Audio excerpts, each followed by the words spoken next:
Hey guys, MrPokke here, back with another video, and today we're going to be presenting the top 10 tips for Zenless Zone Zero progression as a complete free-to-play player such as myself. This is going to be tabulated from both my personal experience playing CBD 2, CBD 3, as well as the current live version, as well as a couple of tips straight from the CN community. So without further ado, let's get into today's content. Subscribe!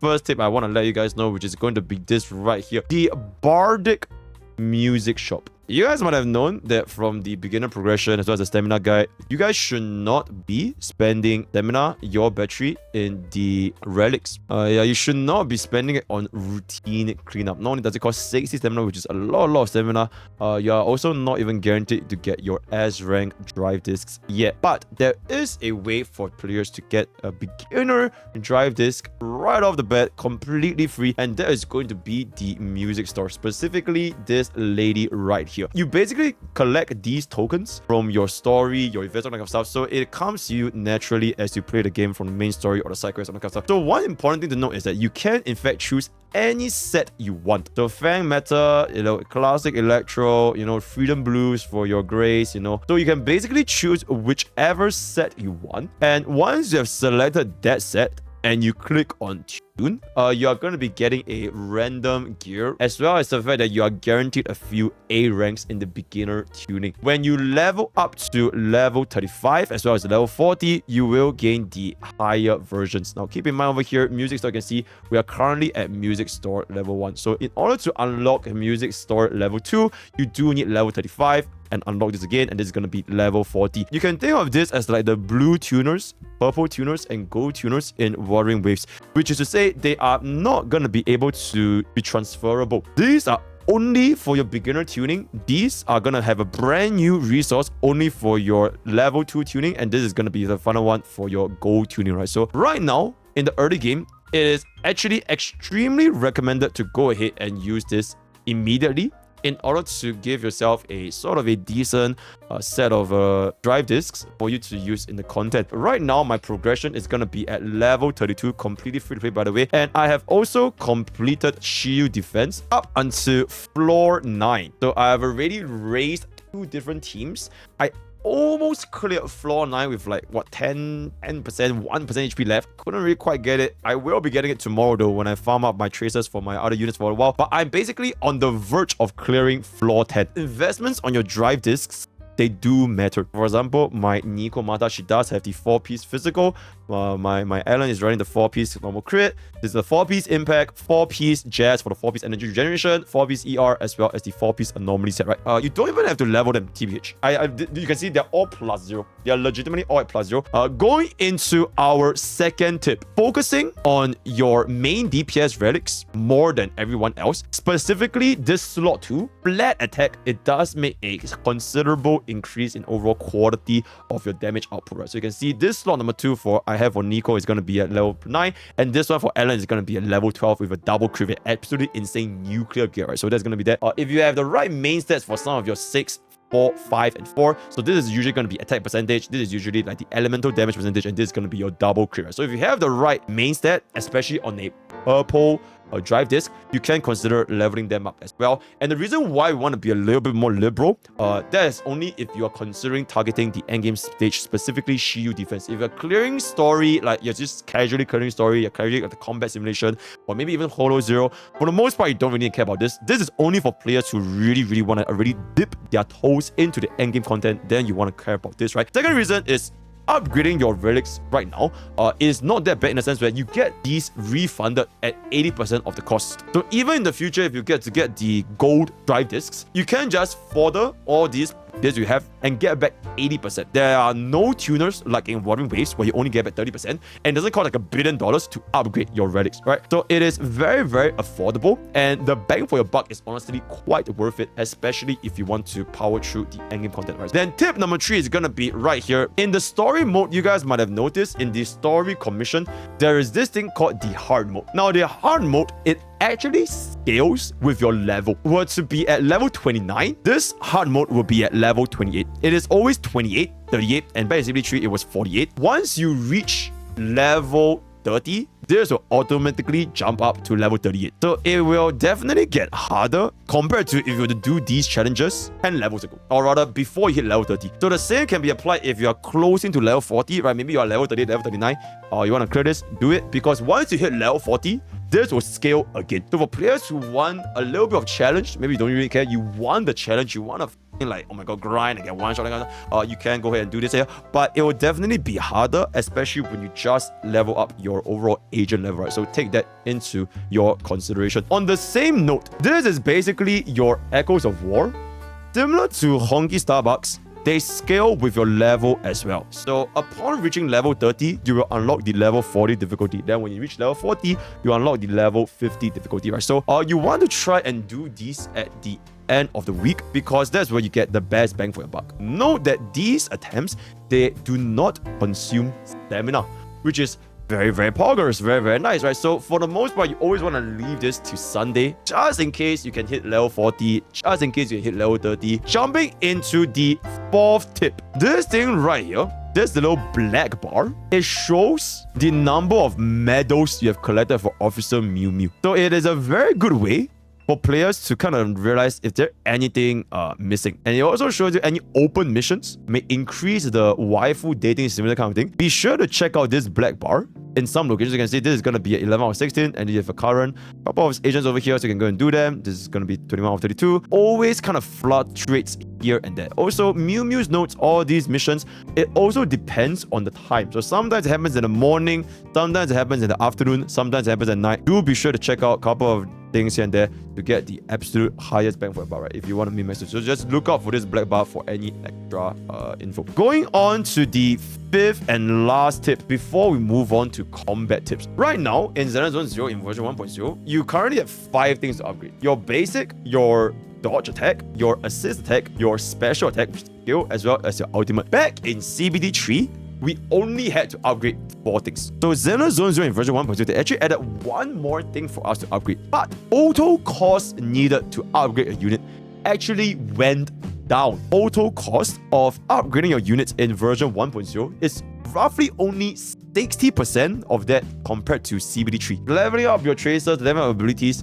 they should absolutely be your utmost priority, because it is already cheaper and it gives you best bang for your buck and is guaranteed progression, right? So talking about progression, like what kind of general rule set should you be following when it comes to which skills should you level, is going to be as follows. For your DPS, it is always going to be your basic attack followed by your skill followed by your ultimate. But eventually, especially for your main DPS, you want to get every single one of this here to the absolute highest level, because they are going to be the ones sitting most important. But in terms of priority, basic, skill, and ultimate is going to be number 1. For your dazers, most of the time you only really care about this assist attack as well as the skill, right? More notably the skill followed by assist attack, because assist attack is when you're always going to trigger QTE, stopping here and there, just do a little bit more in there, so that's going to be that. And then for your supports, most of the time it depends, it really depends, but generally speaking, you want to just go for the skill as well as a little bit if you want to care about assist, as well as some of the basic here and there, right? For units like Sokaku, it's a little bit special, or units like Lucy is a little bit special, because they actually deal a decent chunk of damage themselves. So you can see that for Lucy's core abilities, her guard wars actually inherit her crit and crit damage. Moving on into combat. Generally speaking,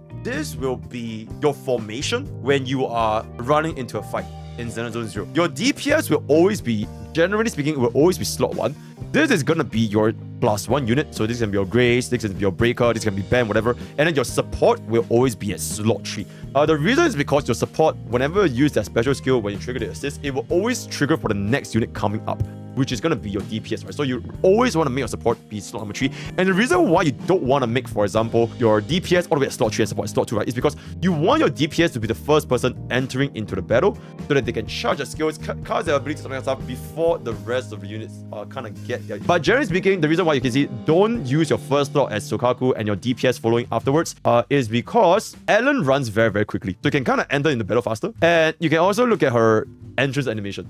So these are kind of like just personal preference. You can kind of look at the sides. It's kind of cute. But generally speaking, whenever you swap units, it flows nicer, because your DPS will always be the one in the field most of the time anyways. The reason why you want your DPS to be slot 1 as well, instead of your support is because It helps you clear and group up mobs better because like, if your dazed is the first unit, most of the time you don't really care about it much. But if your DPS is the first unit, so sometimes when it comes to like your Holo Zero or your story, right, you sometimes don't even need to care about your daze or supports. You can just go in and boom, boom, boom, boom, clap, and you just die. So just for the overall quality of life, having your DPS in slot 1 just makes your life feel a little bit smoother for your general content, right? So that's going to be another reason. Number 6, parry assist is often at times more beneficial than dodge assist. Parry assist is more important than dodge assist because parry assist actually contributes towards daze damage. So that's number 1.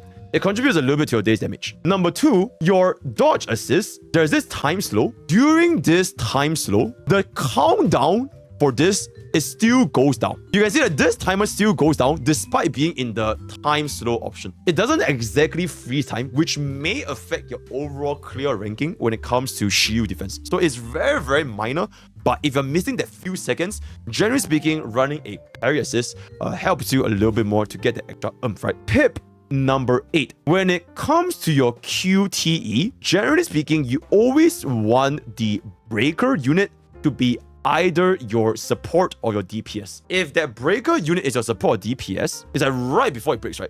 Then the first unit you swap into will be the Dazer, followed by your support, followed by your Bangbu into your DPS. This is for boss fights, because boss fights triggers 3 QTE. Minions trigger 1, elites trigger 2, and boss fights trigger 3 QTE. The general gist is you want your DPS to be the last unit coming out. The moment your DPS comes out, your boss is at the stun state, which is where he's more vulnerable. You want to unload all of your ultimates, unload all of your skills, unload all of your base attacks. So you want your DPS to be the last unit flying out for every single time to do the absolute highest amount of damage. And then before your DPS, generally speaking, most of the time will be your support, because that's when you have your buffs. So for example, for Sokaku, you swap her back into Ellen. That's where Sokaku can give the buffs to Ellen. For Lucy, you swap back, you can give the buffs.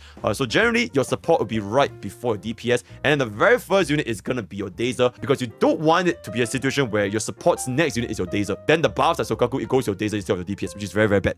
Or you also don't want your DPS to be before your Dazer, then because if that is the case, then you have to swap back, which is a little bit, it's gonna be, you'll be wasting time. So generally speaking, you break with either support or DPS. First unit as the Daze, second unit as the support, last unit as Bangbu plus DPS, right? So that is the general order for the QTE. Okay.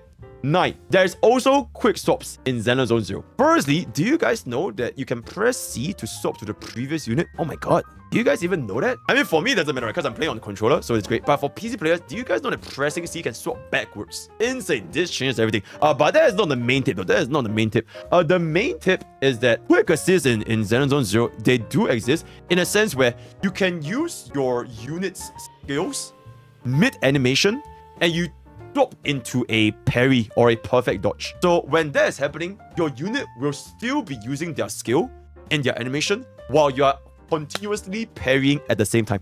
So an excellent example for this is gonna be Piper. So Piper, when she's doing the spin, she's doing the spin. Whenever you're about to get hit, you can instantly press parry to parry with like Nico Mata while she continues her spin and finish up the entire animation. So that is an example of a classic quick swap. Another example is, for example, Ellen. You know, Ellen, when you use her dash attack, right? Her dash attack, if you press and long hold, she's gonna charge up her scissors and slice the scissors. So during this animation, if you're gonna get hit, if you time the timing correctly, Ellen will still stay on the field, finishing up this attack while your next unit goes into parry. So these are the examples of like quick swaps in Zenless Zone Zero that you can kind of utilize to your benefits. Depending on which unit, which animation, you're gonna have to test and see. But generally speaking, for most units in this game, using their skill mid-animation into a parry should always result in a quick parry. In Zenless Zone Zero, there are a lot of quote-unquote like hidden mechanics here and there. We maybe fighting game players will know about this, right? So hidden mechanics, so for example, if you play Nicole, this special heavy, you can do the normal special, you can do the spin to a special, or the spin to a special, right? So the animation kind of differs. And another example is gonna be like, for example, NB. NB, usually you know the classic, which is basic, and you press and hold basic, you'll do like a special attack. But do you guys know that you can do a basic using your skill and then continuously casting basic again after skill triggers another special attack animation. So there are kind of this little special animations littered around in Zenless Zone Zero here and there, and it is up to the players to go ahead and kind of discover themselves. But yes, there are some hidden mechanics that which may improve your overall rotation and your damage output. And the reason why I'm talking about this right now is because as of where I am as a complete free-to-play in Zenless Zone Zero, level 32, going into Phase 9, I realized that the damage matters a lot. The rotations matters a lot. And I'll probably be talking about this in a separate video, but as of where I am right now, it is definitely not blind button mashing anymore. Blind button mashing, it is not gonna be able to fly when you reach towards the actual end game of this game, right? So rotations and hidden mechanics and interactions and knowing when to position your days, when to use special, when to do ultimate, it does matter when you reach this stage. That's why I'm bringing up this tip for you guys as of this current moment, right? So stop right there, criminal scum. One more tip, because I'm feeling really generous today. There is this Bangpu shop that refreshes every single week. This thing refreshes every single week. So you want to go ahead and clear some of the stuff that is actually quite worth it. Specifically, the burn chips, the seals, things that you will use to level up your tracers and level your levels. It does help quite a little bit. So me personally, I actually bought them. Some of this might not be worth it. So for example, some of the experience here, if you have a lot of these resources, you probably won't need it. And keep in mind of the credit cost, right? It does cost 4,000 Dennies. And like I mentioned in my progression guide, towards the end game, when you reach level 50, level 60, it costs a lot of Dennies to level up units, right? So only buy this as you see fit. If you need it, buy it, because it indirectly saves you a little bit of resource, right? In the early game, we don't really have that much of a Denny issue, so you can kind of just dump it a little bit here and there. For me personally, I'm going to be buying all these seals just to upgrade my units to a better extent without saving some little bit of it, especially as a free-to-play for myself, right? So, yep. And then one last tip. Subscribe to twitch.tv/MrPokke and YouTube.com/MrPokke, where we have a very active community talking about Zenless Zone Zero on a daily basis. If you are subscribed to this video, you do get the blessings of Pokke. You get the blessings of Pokke. You'll bless your gacha pools. Are you sick and tired of losing on 50/50s? Are you sick and tired of losing on 75? Are you sick and tired of this? Not subscribe to this channel right here. It's gonna be the rank number one tip for this absolute banger of a video series that I've been doing for absolute insane nuclear Zenless Zone Zero content for you guys, right? So join Discord as well. Discord.gg, we should be very active community about Zenless Zone on a daily basis. Leave your thoughts and comments down below. That's pretty much all I have for today. All the best for your Allen pools. All the best for Zenless Zone pools. I'll see you guys next time. Okay.